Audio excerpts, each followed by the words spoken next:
Olá, seja muito bem-vindo, muito bem-vinda a mais um episódio do podcast Bate-Papo do Baralho. Esse podcast, a ideia desse projeto é trazer convidados para contar história de carreira, trazer insights, provocações, falar de vendas, falar de liderança. Patrocínio da REC Alimentos. A REC é uma empresa com mais de 20 anos no mercado brasileiro, é uma grande importadora, é um grande parceiro do varejo do atacado.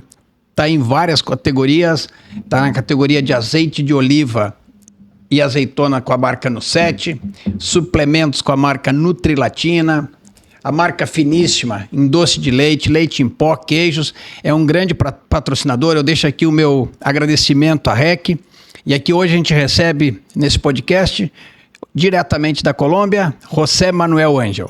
E o convidado de hoje é um convidado muito especial. Hoje é um convidado que está fora do Brasil, é um amigo de longa data, diretamente de Cali, na Colômbia, meu amigo José Manuel Angel. Seja muito bem-vindo, José, e muito obrigado por aceitar o convite de participar do Bate-Papo do Baralho. Como vai, José? Tudo bem? Muito obrigado. José é um colombiano, fala muito bem português, tem boas histórias para compartilhar conosco aí, mas eu vou deixar ele se apresentar. Quem é o José Manuel PF, que é pessoa física, e o PJ, que é o pessoa jurídica? Conta para a turma aí, José. Muito obrigado, Enrique. Meu nome é José Manuel. Eu moro na Colômbia, como falou Enrique. Somos amigos de muitos anos atrás. Eu sou um gerente da Activation. Activation é uma companhia focada na produtividade da força de vendas. E trabalhamos treinamento, trabalhamos consultoria a nível da América Latina toda. Eu sou casado, tenho 3 filhos, uma mora em Chile, outra mora em Espanha e outra mora nos Estados Unidos. Assim que minha esposa e eu moramos aqui na Colômbia. Muito bem, José, muito obrigado. José, como é que você entrou na área de treinamento e desenvolvimento? Como é que foi o início dessa tua jornada aí? Foi muitos anos atrás, no começo. Eu trabalhava em RH, treinamento para toda a companhia. E uma vez fui em uma palestra em vendas quando estava começando. E o gerente de vendas falou para mim, na Gillette, falou, você tem habilidade para trabalhar em vendas, venha trabalhar conosco. E fui, no começo da carreira, fui trabalhar em treinamento de vendas e fiquei a vida toda trabalhando em treinamento de vendas. E ainda faço. E a empresa, você entrou primeiro, foi na Gillette? Eu comecei na Warner Landa, depois na Gillette, depois trabalhei com Amico e depois estive trabalhando, gerenciando treinamento de vendas da América Latina, que foi Cadbury, depois Kraft, depois Monterrey. Trabalhávamos desde México até Argentina, gerenciando treinamento de vendas para a América Latina. Muito bom. E hoje você tem uma consultoria de treinamentos? Consultoria de treinamento em diferentes países, sim, com partners em diferentes países. Como é que você identifica as necessidades de treinamento dentro de uma organização? Olha, antes era um pouco mais fácil. Agora aparece uma mistura entre a dificuldade do mercado, a situação está bem difícil para as companhias, e aparece uma mistura de treinamento com consultoria. As companhias estão precisando vender mais. Estão procurando alguém que ajude elas a vender mais. Então, basicamente, começa com consultoria, melhorando os processos, mas uma vez você padroniza os processos, você treina as pessoas nos novos processos. Então, hoje em dia mudou muito a parte de identificar necessidades e tem que olhar o negócio todo, ver como pode apoiar eles, quais são as necessidades do negócio e depois você passa para as necessidades de treinamento. E como é que é quais são os processos que hoje você tem trabalhado mais, José? Basicamente, o que as companhias precisam é produtividade de venda. Temas como produtividade, rentabilidade das rotas, por exemplo, é muito importante fazer um diagnóstico baseado no diagnóstico que você faz, se as rotas são rentáveis ou não. Você entra a mirar como pode apoiar a companhia. Por exemplo, você pode apoiar em roadmaps, se estão chegando da melhor forma no mercado, se os indicadores estão bem, por exemplo, size, frequência de visitas, etc. Depois você trabalha nos passos da venda. Quando o vendedor chega onde o cliente, o que está fazendo? Então, você pode otimizar as rotas antes de chegar no cliente. Enquanto chega no cliente, você tem que ver o que está fazendo esse vendedor. Como detectar as necessidades, como apresentar o portfólio, como gerenciar objeções, como fechar a venda. E depois você tem toda a parte de supervisão, por exemplo. Os supervisores estão fazendo um bom acompanhamento, estão dando feedback a esse vendedor. Pode ser uma das causas que a rota não seja rentável. E por último, está a execução no ponto de venda. Como podemos nós fazer um acompanhamento de perto de como está a aquisição nas diferentes rotas, um país tão grande como o Brasil? Como nós podemos acompanhar essa execução, ver as oportunidades, dar feedback e desenhar planos de ação? José, dentro desses processos, né, eu tenho percebido que muitas empresas, aqui no Brasil também, a gente trabalha muito próximo aí em treinamento, eu e você. Aqui no Brasil eu vejo que tem muitas empresas voltando a fazer o bom e velho feijão com arroz do velho passo da venda. Você tem percebido isso na América Latina, um resgate de fazer o básico bem feito? Sim, e é importante. Vou colocar só um exemplo que está acontecendo com muitas companhias, e é que, a parte de planejamento, por exemplo, os vendedores têm confiança em si mesmos, porque é bom, eles se acham que são bons, porque não precisam preparar. Eu vou onde o cliente, eu ofereço o produto, eu sei que eu vendo. Agora, além dessas habilidades que os vendedores têm, se você planeja, você vai ter maior sucesso. Por exemplo, quando eu não planejo, eu ouço do cliente e começo a falar. Deixa para você. O que precisa você? Ele gerencia a pergunta ao cliente.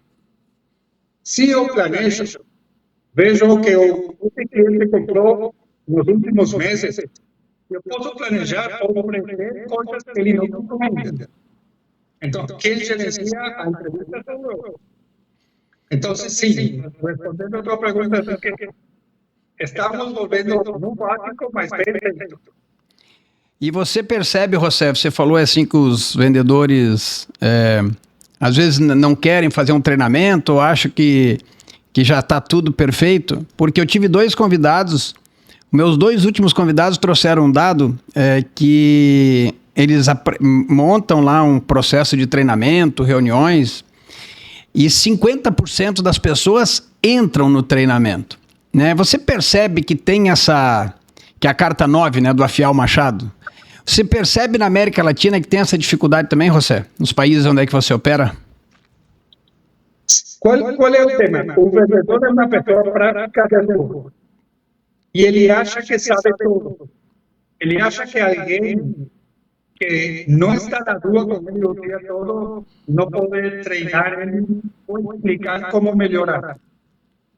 Agora, qual é o tema que não tem os vendedores? Os vendedores e as companhias. Por exemplo, na apresentação do portfólio, temos distribuidores que gerenciam 1000 SKUs mais. Como eu apresento isso para o cliente? Nós temos que sentarmos por trás y ver cómo voy a presentar estos miles de carros. ¿Cuál te presento primero? ¿Cómo presento él? Etcétera. Entonces, si ven un vendedor en mucha iniciativa, etcétera, si nos dejamos para los vendedores para hacer el proyecto de ellos, no siempre va a ser ver a presentación, sino desde administración, desde el gerente, nos sentamos a ver cuál es la mejor forma de presentar este portfolio. Vamos a llegar a un modelo muito mais impactante. Aí outro dia eu conversava com uma empresa e aí a pessoa me disse assim, não, os vendedores estão fazendo tudo errado.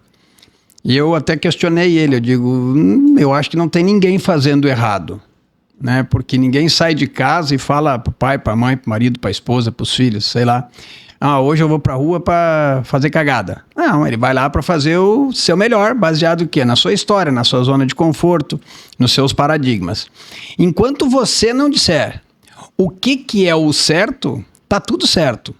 É que eu acho que vem em conta o que você estava falando aí. Então, se a gente não diz que qual é o processo, qual é o formato, cada um vai lá e faz o seu melhor, dentro do que ele foi talhado. E aí eu acho que conversa bastante isso com o que você acabou de trazer. E quando a gente olha, José, em competência técnica e competência comportamental, como é que você acha que tem que ser o equilíbrio entre o treinamento de competência técnica e competência comportamental? Interpessoal? Sim. Eu acho que as duas são muito importantes. Muitas vezes a gente tem a competência técnica e não tem as habilidades interpessoais que precisamos. Ou vice-versa. Porque eu sou um vendedor com muitas habilidades interpessoais, eu não me preocupo muito com a parte técnica. Que nem um bom vendedor consiga juntar as duas. E o que significa isso? Eu devo conhecer meus produtos melhor que qualquer pessoa. Agora, muitas vezes um distribuidor multimarca, que gerencia várias marcas, tem dificuldade para que os vendedores conheçam os benefícios de cada um dos produtos. Gerencia a objeção. Qual é o tema das objeções? Cada vendedor vai responder o que enviar. E muitas vezes, como são criativos, eles inventam coisas porque não sabem a resposta. Então, quando nós falamos de processo, nós falamos de processo para detectar, para planejar, para detectar necessidades, para apresentar um portfólio para gerenciar objeções. Como se estabelece um processo, por exemplo, de gerenciamento de objeções? Revise quais são as principais objeções que recebe o vendedor, os vendedores, e desenhe a melhor forma de responder e treine a equipe nessas melhores formas de responder. Então, você vai ter a garantia que eles vão sempre estar dando a melhor resposta para as opções que recebem. Nessas consultorias que você presta, então, você faz um mergulho nos produtos, quais são as objeções que eles recebem e como gerencia cada objeção dela. É isso? Basicamente, são 4 passos, como você chama, passos da venda. O primeiro é como planejar. E como planejamos é ver que informações eu preciso como vendedor saber antes de sair na rota. Que produtos compraram os clientes da rota? Como está a carteira, o pagamento deles? Que problemas há? Que material preciso para a rota? Então, isso alinhamos e estabelecemos um processo. Depois, o segundo processo é detectar necessidades. Vamos pensar que uma empresa de consumo. Então, você, quando chega na loja, você que olha. Você tem que definir que olha. Que está faltando, que não está funcionando, como se vê nos produtos na exibição, como está a concorrência. E a companhia tem que desenhar um sistema para que o vendedor, na ponta, envie informação da concorrência, das exibições, etc., para para a companhia. Depois, a apresentação do portfólio que já falamos. E, por exemplo, eu levo promoções com todos os SKUs que eu vendo, levo algumas promoções. A maioria dos vendedores dizem, olha, traz uma promoção para você. E vendi 10 em vez de vender 100. Quando eu entro a oferecer as promoções, quando eu apresento o portfólio, então, por exemplo, se o cliente tem um problema de pagamentos, em que fase da entrevista eu falo do pagamento no começo e fecho o resto no final? São decisões que tomamos com a companhia. E a outra são as outras que já falamos. Muito bom, José. E como é que você, quando a gente treina habilidade interpessoal e habilidade técnica, como é que a gente aborda a parte técnica e a parte comportamental? Como que você trabalha isso? Ok. A primeira coisa, vamos pensar que já a parte técnica está resolvida com o que falamos do processo do treinamento técnico. Agora temos que identificar quais são as competências blandas ou as competências comportamentais que deve ter nossa força de venda. E você encontra algumas coisas como relações interpessoais. Muitos dos vendedores se baseiam na venda nas relações interpessoais. O cliente me quer, ele me aceita e eu tento ajudá-lo. Muitas vezes está mais do lado do cliente que da companhia. Muito acontece. E se isso acontece não é ruim, só que temos que gerenciar. Ok? Temos que gerenciar. Este é bom relacionamento. Agora, tem pessoas que não têm essa capacidade de relacionar-se com o cliente. Então, temos que trabalhar acima dele. Segundo, a resiliência. Basicamente, a resiliência é a propriedade que tem o caos, que você aperta e ele volta ao estado normal. Isso é resiliência. Então, quando tem muita pressão da conta dos clientes, etc., que hoje em dia todos os países da América Latina estão sofrendo muito, como eu gerencio eu essa resiliência? Eu levo os problemas para casa e eu chego às 7 da noite em casa. Eu tenho 2, 3 horas para estar com meus filhos e minha esposa. Estou pensando só no trabalho ou estou aproveitando essas 2, 3 horas para estar com eles? Ou com eles, com os filhos. Então, esse balanço da vida é muito importante e a resiliência é uma das habilidades mais importantes.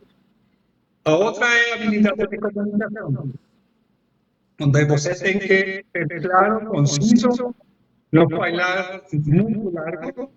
O segundo, a capacidade mais difícil para os vendedores, que é a capacidade de escuta. Os vendedores gostam de falar. Então, você, cliente, começa a falar, eu interrompo e eu falo, já sei para onde vai, deixa que se vai assim. E você tem que tentar terminar o cliente, mesmo que você saiba para onde vai o cliente. Deixa que ele termine psicologicamente, é importante. E tem um exemplo muito interessante que eu vi outro dia de um consultor importante. E ele falou que ele tem um amigo que entrou um surto no olho e falou para a esposa: oi, tem um surto no olho. E a esposa era muito obsessiva, gerente, e olhou, não tem nada. E ele falava para meu amigo, eu queria que ela me diera que eu me sentia mal, eu queria que ela me dissesse que algo emocional. Eu sei que eu não tinha nada, eu queria. Então, com isso eu quero dizer que quando você fala com o cliente, não é só o que se diz, mas também como o cliente se sente. Então, quando você não escuta o cliente se sente não atendido. Quando você está olhando o celular, o cliente está falando, o cliente se sente mal. Então, essa capacidade de escuta, fazendo um resumo no final, para ver se entendi, o que falou foi isso, ajuda muito. Eu tenho uma carta no baralho Quanto Eu Não Vendo que fala exatamente isso, José. Quanto que eu não vendo por não estar na frente do cliente de corpo, cabeça e coração. Né? Às vezes a gente está lá, mas está só a carcaça, né? Porque o corpo, a cabeça e o coração estão no outro lugar. Né? Porque ele está ali, o cliente está falando, ele já está pensando na resposta, ele já está pensando num outro problema, ele já está olhando no WhatsApp, que é um desafio hoje, né? Que hoje o vendedor, ele é bombardeado durante uma visita num cliente, ele tem um bombardeio de informação do cliente, é a liderança da empresa, é reclamação, é o WhatsApp, é o telefone. Né? E como é que ele administra isso de, quando ele está na frente do cliente, ele efetivamente esteja ali de corpo, cabeça e coração, literalmente? Como é que você sugere? Desculpa. O que você sugere para esse cara estar lá de corpo, cabeça e coração? Sabe que existe estudos muito interessantes sobre o cérebro humano. O cérebro não fica no presente, ele vai no passado e começa a culpar de coisas que eu não fiz, porque o passado eu já não posso mudar. Ou vai para o futuro e se assusta do futuro e começa que ainda não passou nada. Então, ele se chama cérebro dualista, que vai para trás, para frente, mas não está no presente. Então, quando você está no cliente, tem que estar como cliente. Agora, quando você está com seu filho, tem que estar com seu filho, com sua esposa, com seus amigos. Aprender a estar no presente é das habilidades mais difíceis, mas mais importantes que tem. Se você consegue fechar sua mente e ficar só com o cliente nesse momento, você está fazendo o correto. Agora, é fácil de dizer, mas é difícil de fazer. Isso é treinável, José? Sim, existem treinamentos para isso. E tem coisas muito complicadas nesse sentido. Por exemplo, o cérebro antigo, primitivo, tinha algo que quando tinha você perigo, ele mandava uma quantidade de cortisol, que se chama cortisol no corpo.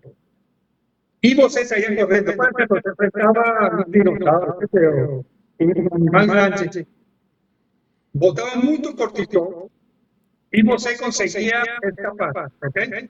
Ok. Agora, qual é o problema da vida atual? Eu vivo preocupado por coisas que fez mal, ou por coisas que não sucederam hoje e estou planejando que as coisas não vão estar, não vou chegar na conta, por exemplo. Então, esse não vou chegar na conta, o cérebro capta como um perigo. Ele não distingue se é certo ou não é certo. E começa a botar cortisol para defender você de uma ameaça que você está enfrentando. É imaginária, mas o cérebro não consegue entender isso. Então, é ali que aparece o estresse e como se chama a enfermedade, os problemas de saúde. Enfermeira. Por quê? Porque você está com cortisol permanentemente. Por coisas que não aconteceram, por coisas que você fez no passado e já não pode mudar. Assim que é treinado. Acho que quando tiver consciência disso, já ajuda. Ou não? Sim, ajuda, mas precisa um pouco de ajuda adicional. E que tipo de ajuda adicional recebe? Vamos pensar em ter algum vendedor aí que está nos assistindo, que está vivendo esse drama que você está falando. Que ele está lá desesperado com a meta, está criando um fantasma, né? E a gente às vezes vai criando os monstros e vai queimando energia boa em coisa que a gente não tem poder de agir.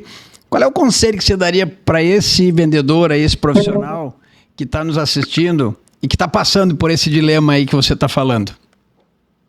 Ok, existe um conceito muito interessante chamado dentro da caixa ou fora da caixa. Eu estou dentro da caixa quando estou, por exemplo, de manhã, eu estou tomando banho, ducha, e em vez de estar desfrutando da água quente, eu estou pensando, eu tenho que fazer isso, tenho que fazer isso, ontem não foi bom com o cliente, estou pensando um monte de coisas em vez de desfrutar do momento. Quando eu estou nesse estado, eu estou dentro da caixa. Agora, para mim isso tem sentido muito, por quê? Porque eu, em algum momento, estou cheio de coisas, por que fez isso, por que fez isso, ou no futuro esse cliente, vou ter problemas com esse cliente.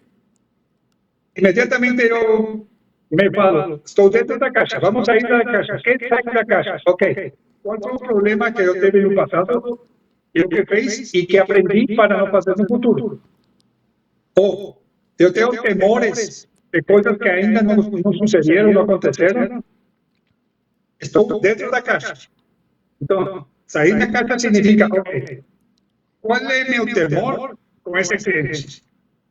E atuo em vez de sofrer. Qual é o problema de estar sofrendo o tempo completo? Que você não resolve o problema, mas está preocupado o tempo todo. A palavra preocupado já diz tudo, né? Que a gente se pré-ocupa com algo que muitas vezes nem aconteceu. Né? E a gente fica queimando uma energia boa, que a gente não tem poder de agir, que chama do ciclo da influência, né? Que quanto menos a gente trabalha nas influências, mais pressão a gente sente. O que é trabalhar nas influências? É a gente colocar foco naquilo que está ao nosso alcance. Né? Acho que é mais ou menos isso aí, que o fora da caixa, o dentro da caixa, que você trouxe. O círculo de influência, o círculo da preocupação. E que coisa, por exemplo, agora com os impostos que o Trump está colocando aos países, nós estamos preocupados. Agora, o que podemos fazer nós com esses impostos? Não podemos fazer nada. Então, nós estamos preocupados por algo que não podemos gerenciar. Mas, se podemos fazer algo, atue. Se não pode, não se preocupe. Você falou antes de... Sim, tem até aquele organograma, né? Tem o problema, tem solução, não se preocupa. Não tem solução, assim, não adianta você queimar energia em que você não tem poder de agir. Você trabalha muito em treinamento. Quais são os desafios para implementar um programa de treinamento dentro de uma organização? Qual é o tema? Nós, no escritório, desenhamos o mais bonito programa do mundo. Mas nunca pensamos na implementação. Então, nós pensamos que, porque está em PowerPoint, bem desenhado, etc., já está implementado. E em vendas não acontece assim.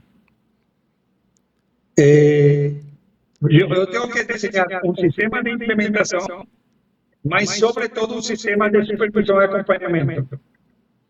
Eu vou falar de loja perfeita, por exemplo. Nós desenhamos estratégias de loja perfeita. Segmentamos os clientes, desenhamos o portfólio por cliente, a ubicação, a posição de cada categoria, tudo bem desenhado. Entregamos para a força de venda, mas esse tem 800 problemas na rua. Se você não estabelece um processo para implementá-lo e um processo para acompanhar e supervisar essa implementação, não funciona. E se um vendedor não sente que estamos detrás desse objetivo, que a companhia vai acompanhar e vai supervisar a implementação, e algo acontece se não implementa isso para o vendedor, então não vai ser implementado.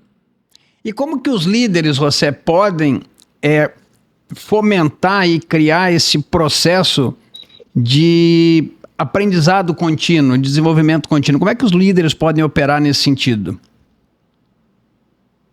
Eu acho que o mais importante é o feedback e o coaching. Os supervisores e gerentes de venda adoecem da capacidade de dar coaching e feedback. Eles acompanham na rua, mas não dão coaching e feedback. Muitas vezes são mais companheiros de trabalho que ajudam o vendedor a colocar as caixas de expedição, etc. Mas não existe uma metodologia para analisar versus os padrões como está a expedição, por exemplo, falando de loja perfeita. quais são as oportunidades desta loja frente a outros de sucesso. E desenhar um plano de ação para que esse vendedor trabalhe na... Vamos pensar que tem 10 oportunidades nesse ponto de venda. Ou na rota, tem 15 oportunidades na rota. Você tem que priorizar, identificar duas coisas que esse vendedor vai fazer a próxima semana e você fazer acompanhamento a essas duas coisas que o vendedor deve fazer. Em vez de trabalhar em 10 coisas. Agora, se eu saio uma vez por mês com o vendedor, dou coaching e feedback, e tem que trabalhar nessas coisas, e não falo todo mês com ele, novamente, esses planos de ação não vão funcionar. Então, eu acho que o mais importante para um supervisor ou um gerente é o coaching e feedback e o acompanhamento dos planos de ação. Eu vejo que o feedback a gente tem que desmistificar feedback, né, José? Que feedback, muita gente fala, vai dar um feedback, cara, ai meu Deus, vai me dar um feedback. Feedback não é uma ferramenta de crítica. O feedback é uma ferramenta de desenvolvimento, né? Um feedback mal dado é como uma bússola estragada, né? Ela mais desorienta do que orienta a pessoa, ela mais confunde do que ajuda, né? E eu acho que às vezes as empresas, elas pensam na parte de baixo e esquecem exatamente isso aí que você está falando, que é esse cara que vai ser o guardião. Vamos supor que implementou o passo da venda, implementou o processo do vendedor na loja. Quem que vai ser o grande guardião disso? É a liderança, porque é ele, esse supervisor, que o papel dele na rua é garantir que essas coisas aconteçam da forma que tem que acontecer, de acordo com os padrões, porque nos padrões tem uma grana em cima da mesa, né? E os padrões é aquele negócio, independente o vendedor vamos pensar na Colômbia, o de Cali ou de Bogotá, fazem do mesmo jeito, da mesma empresa. Não é cada um do seu jeito. Eu acho que esse aqui é um dos grandes desafios, né? E como é que a tecnologia entra nesse processo aí, José? Quando a gente pensa em treinamento, como é que a tecnologia tem influenciado hoje na questão de treinamento? Qual é o problema sem tecnologia? Nós dependemos de que o supervisor faça do melhor jeito que ele sabe. E muitos não fazem, porque é mais fácil não dar feedback negativo do que não dar. Então, se você tem um processo acompanhado de uma tecnologia que leva esse supervisor a passar por um roteiro de perguntas, fica registrado as oportunidades que você identificou no vendedor. E depois você vai analisar através de relatórios gerenciais as oportunidades da rota, do vendedor, da zona, da companhia. Você pode tomar decisões. Por exemplo, pode ser que uma das oportunidades de toda a força de venda de uma companhia seja a apresentação do portfólio. Você pode desenhar treinamentos específicos para reforçar essas oportunidades identificadas. Isso você consegue se você tem uma ferramenta para centralizar as informações. Ou, por exemplo, não planeja, ou não gerencia objeções, ou não fecha. Muitos têm problemas para fechar a venda. Então, podemos dar treinamentos em fechamento, podemos dar treinamentos muito mais focalizados. Inclusive, permite armar grupos que têm um problema específico. Não é toda a força de vendas tomando as mesmas coisas. Você pode focalizar nos temas e as oportunidades por grupos. E eu vou a um treinamento só porque preciso desse treinamento. Mas tem outros que estão fazendo bem essa apresentação do portfólio. Eles não precisam desse treinamento. Então, você pode segmentar muito melhor os grupos que participam nos diferentes treinamentos. E quais são as tendências no mercado hoje de treinamento, José? O que você enxerga? O que tem mudado, né, com essa questão de tecnologia, o presencial? Sim. O que você percebe que tem mudado aí? Basicamente, qual é o problema do treinamento? Que sempre, no passado, foi presencial. Agora, depois do Covid,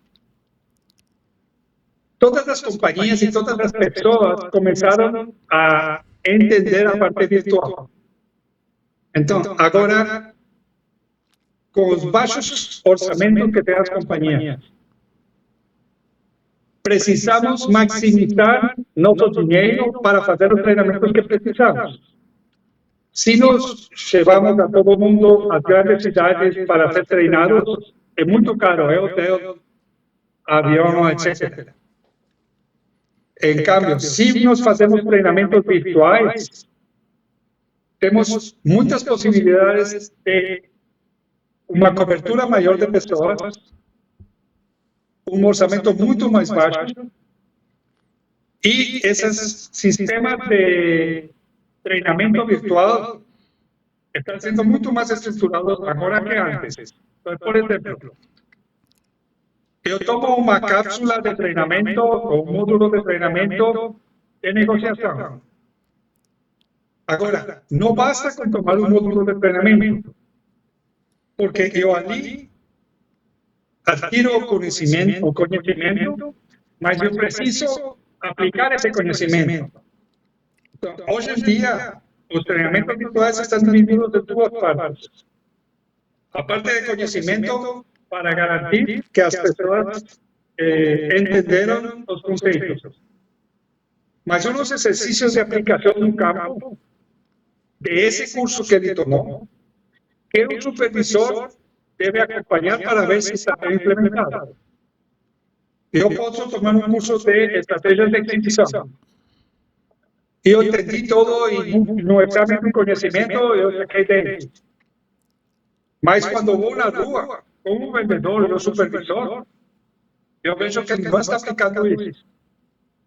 Então, o treinamento virtual está agora dividido em duas partes. A parte de conhecimento e o que se chama a parte de habilidades, que é a implementação no campo. Eu ia te perguntar, como é que garante que implementa no campo esse treinamento? Como é que você, e olhando o virtual e o presencial, quão efetivo é esse treinamento virtual, José? Se você faz um treinamento virtual sem exercício de aplicação, pode perder muito do conhecimento que ele adquire. Agora, se você inclui o supervisor, desenha um exercício de aplicação, você tem muito mais oportunidade de ter sucesso. E vou colocar um exemplo simples. Num curso de negociação, eu aprendo alguns passos para negociar.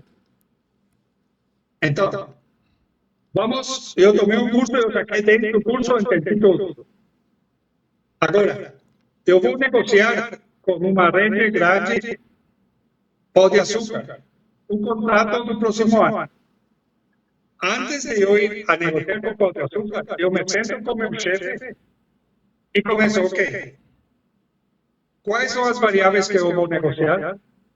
Em quais variáveis eu posso ceder, em quais não posso ceder? Em quais vou pedir coisas para trocar? Quais posso entregar assim de graça?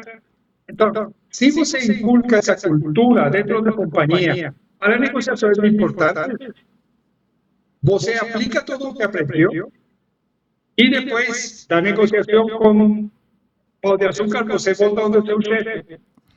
Olha, eu planejei isto, obteve isso. Então, essa é uma forma prática de aplicar o que eu aprendi. Agora, se eu tomo um curso só de negociação teórico, tenho certeza que muitos não vão aplicar. Porque simplesmente passar o conteúdo, né? Eu sempre falo nos meus treinamentos e palestras que o mais importante não é o que acontece da porta para dentro. O mais importante é o que vai acontecer da porta para fora, o que as pessoas vão fazer com isso.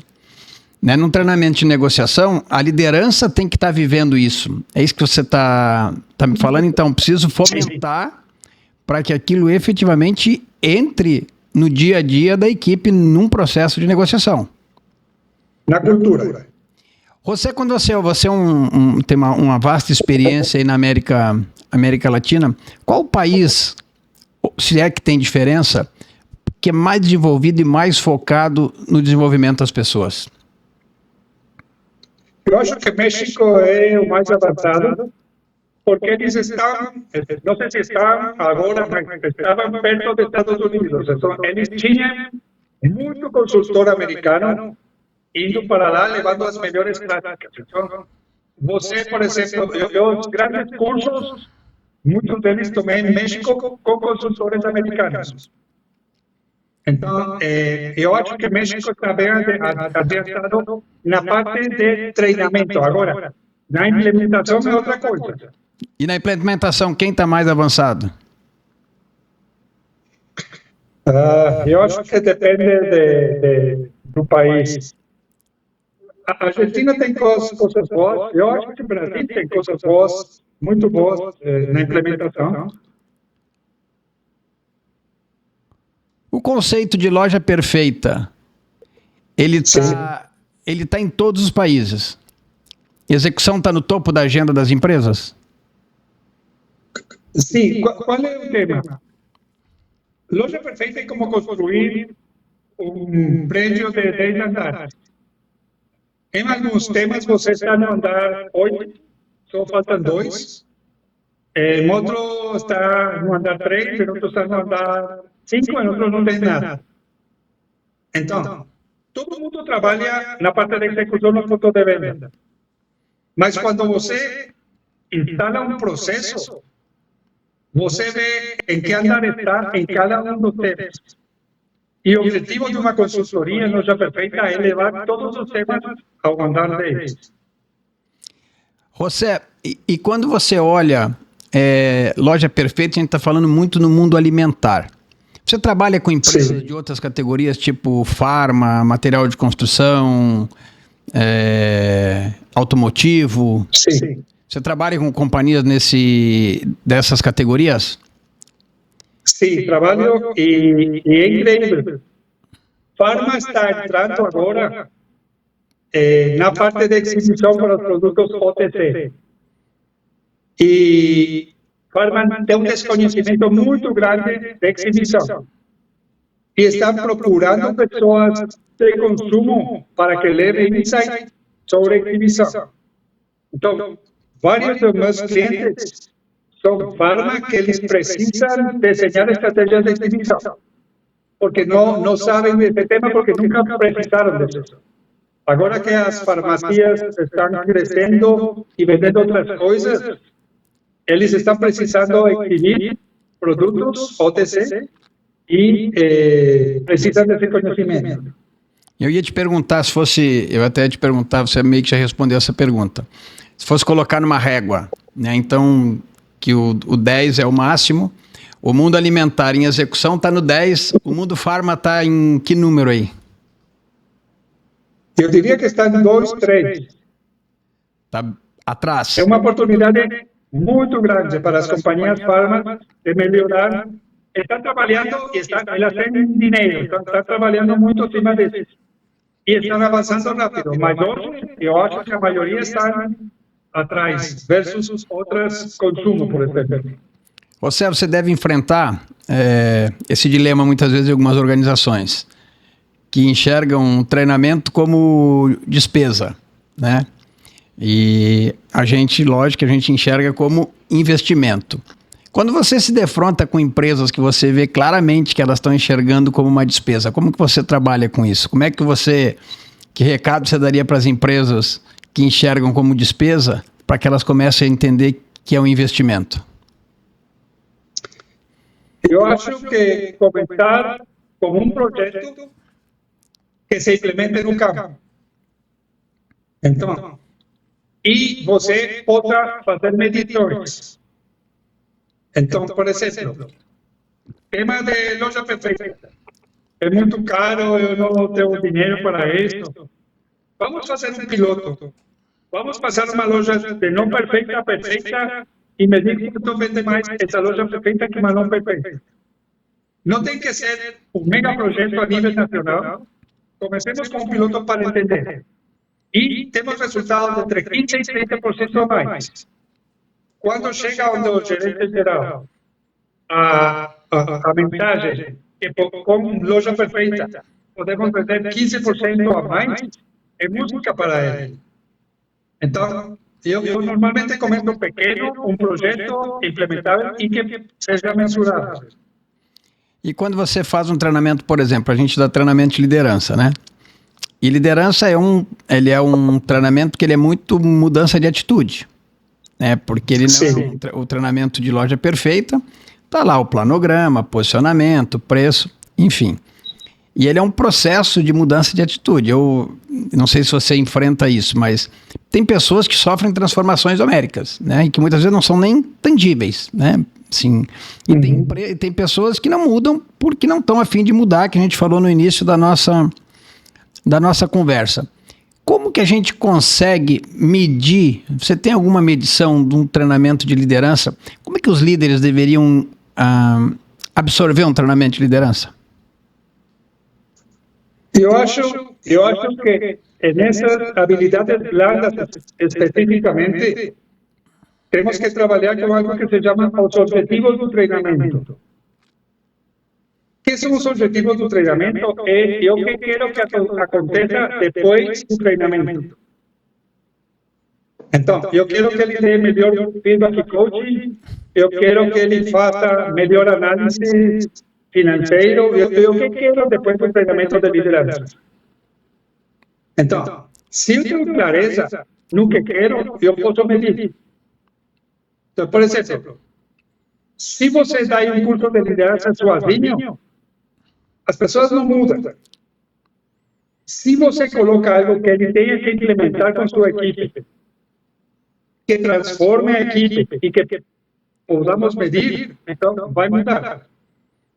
E pode ser coaching e feedback, pode ser melhorar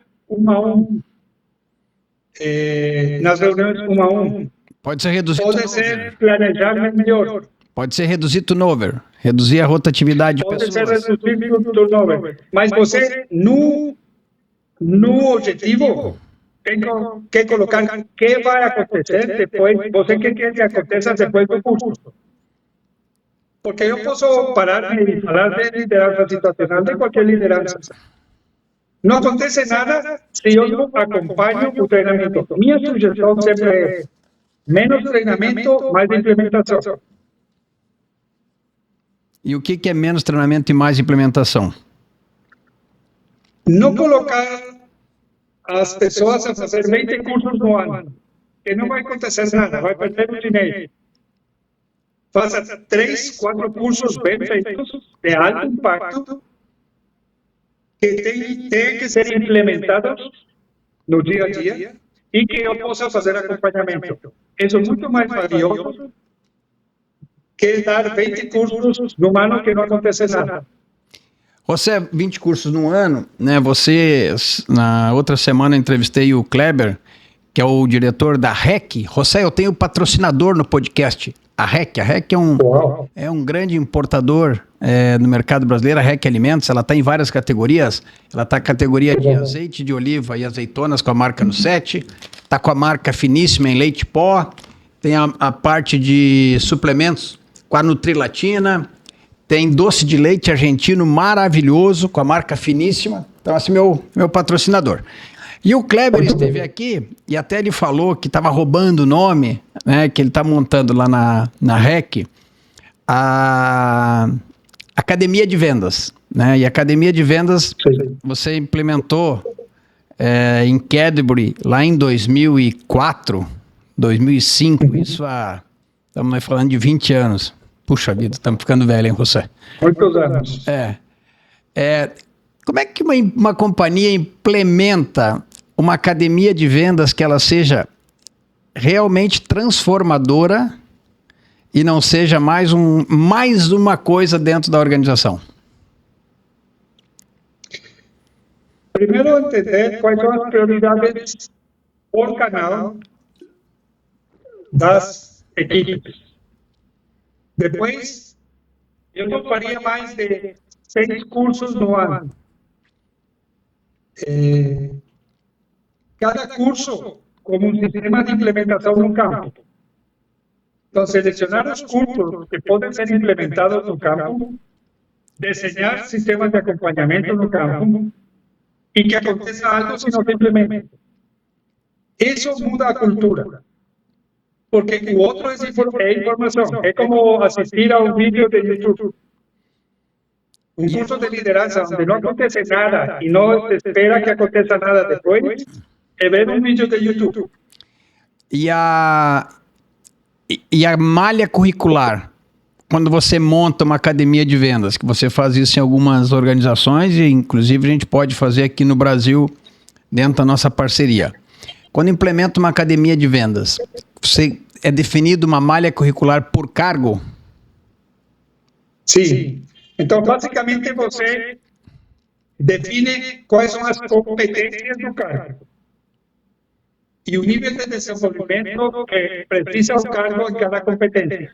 Por exemplo, negociação. Um vendedor do canal tradicional em consumo precisa uma negociação mais transaccional e alguém que trabalha um canal moderno, uma negociação mais estratégica. Você deveria dar diferenciado o treinamento.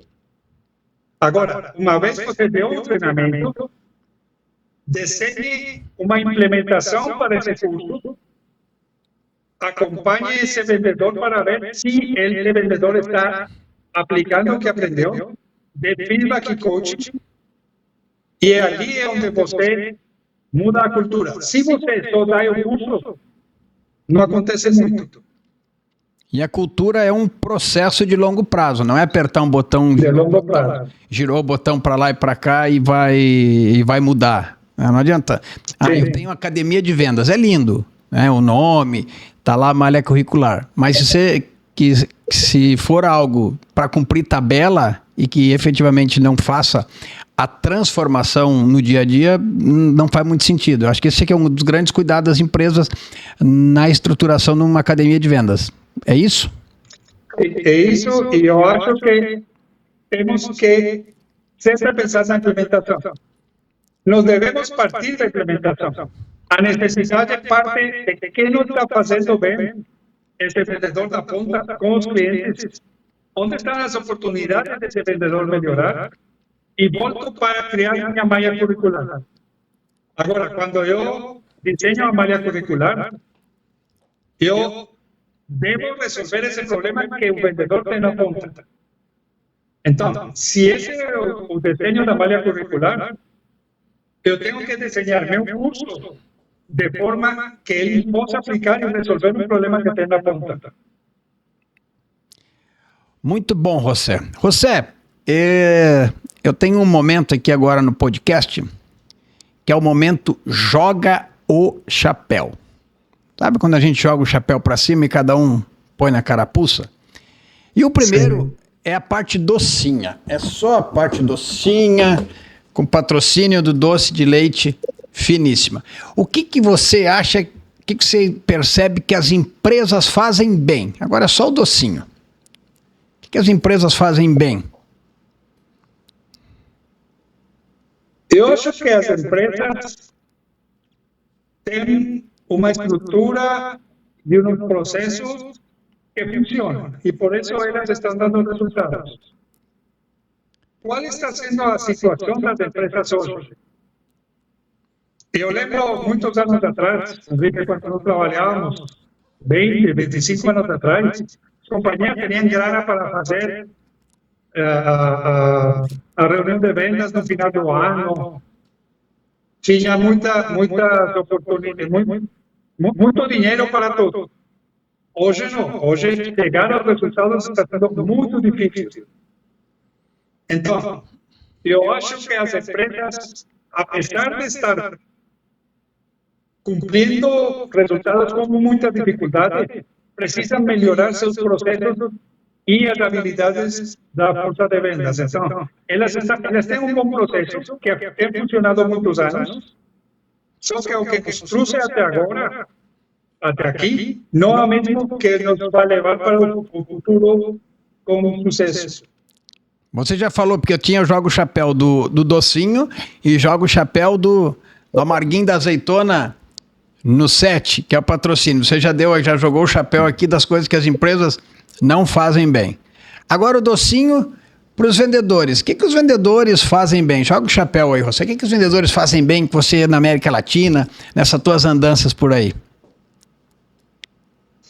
Você sabe que a melhor coisa que fazem os vendedores e que devem continuar fazendo é esse relacionamento com o cliente, que é muito importante.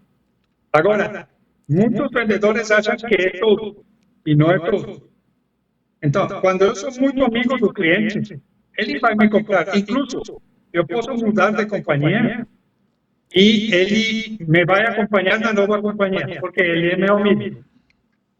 Agora, não nos podemos confiar que isso é tudo. Se a essa amizade você agrega um processo estruturado, você vai lograr muito mais. Mas a base, eu acho que a maioria dos vendedores da América Latina tem. E esse relacionamento com o cliente. E agora o seu docinho, lindo, olha que lindo, ó, relacionamento, acho, concordo muito com você nisso aí. E agora o que você acha que os vendedores não fazem bem, que eles têm que melhorar? Patrocínio do Joga o Chapéu da REC Alimentos. O que você acha que os vendedores têm que melhorar? Eu trabalharia muito na parte de planejamento.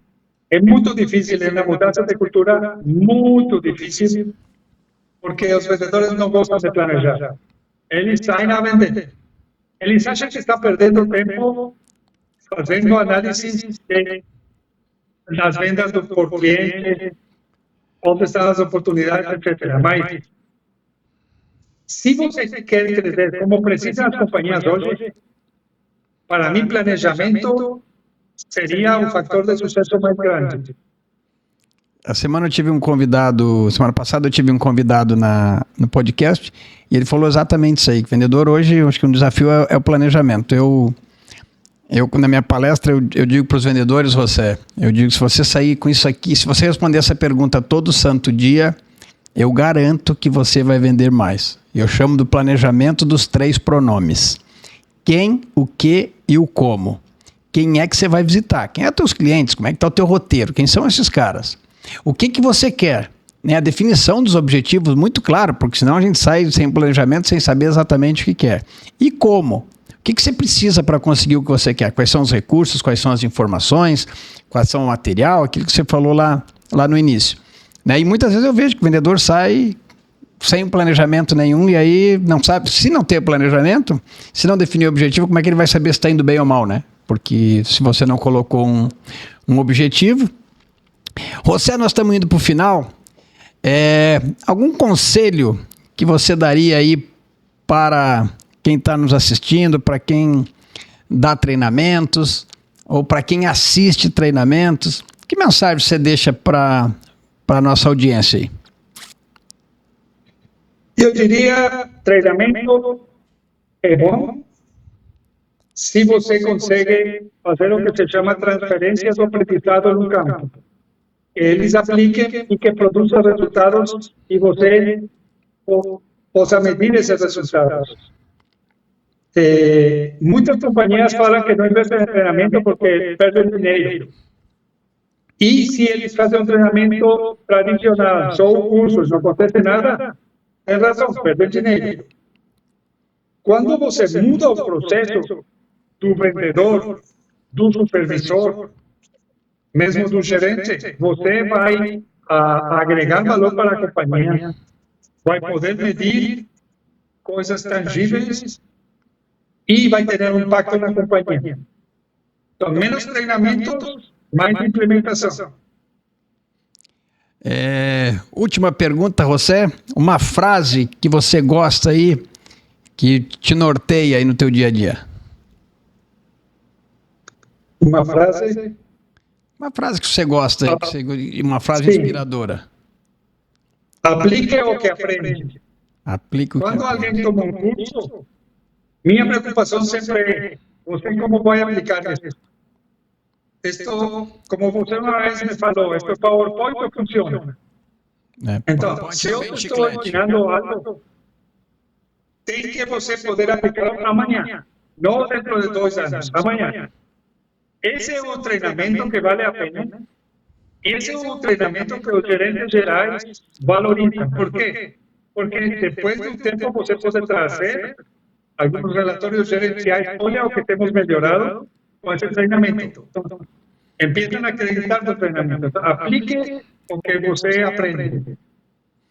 Muito bom, José. José, foi um prazer te receber aqui no podcast Bate-Papo do Baralho. Muito obrigado por ter aceitado o convite. Você é um grande amigo, é um da série que eu sempre falo que começou no CNPJ e ficou no CPF. Eu hoje tenho a carreira de treinamentos, palestrante, e muito disso tem o dedo e ajuda do José Manuel. Você é um cara, uma pessoa muito especial. Quero aproveitar aqui em público, gravado aqui, para deixar registrado a minha mais profunda gratidão e admiração que eu tenho por você. Você é um cara de coração enorme, de um conhecimento gigantesco e um cara que merece tudo de melhor. Então, muito obrigado por ter aceitado participar desse bate-papo. Como é que te acha aí nas redes sociais, aí no LinkedIn? É José Manuel Ângel? José Manuel Ângel. Tá bom, eu vou deixar lá depois no descritivo quando a gente postar. Eu vou deixar marcado as tuas mídias sociais aí para quem quiser te acompanhar aí também. Muito obrigado a você, Enrique, pela invitação. E sempre é um gosto trabalhar com você. Muito obrigado, José.